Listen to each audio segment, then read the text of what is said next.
Today, I'll go see the village where the Kellers lived for generations before immigrating to the US in 1895. This was my father's family. I didn't know my father. I had only seen him a handful of times since the night my stepfather piled us into the middle seat of a red and white Ford pickup, pulling away while my crazed father threw our things into the street. I know he struggled with mental illness, and in a time when we weren't diagnosing and treating it properly, and that he lost his father when he was only a year old. While I recognize this, it's still unreal to think about how he abused me. Some I remember, but the worst I learned in the details of my medical records years later. To this day, I've still never spoken to my mother about it. Afterward, I wanted to change my name and erase the reminder of what we'd been through.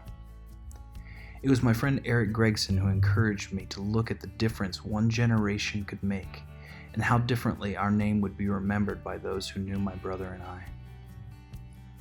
Years later, our grandmother gifted us with a photo album that included our family history. It was remarkable to look back and see a life so different from what I had known.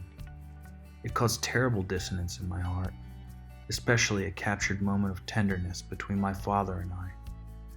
I cried for days thinking about it.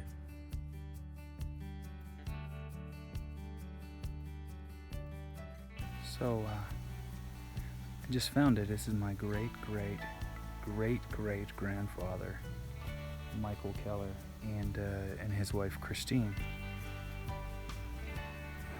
It's interesting to see what happens when you die.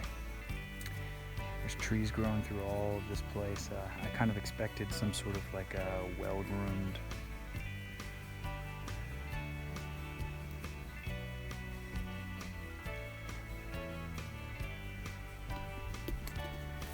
Today, as I see my ancestral village and this forgotten graveyard, I take courage that we are not our fathers and mothers.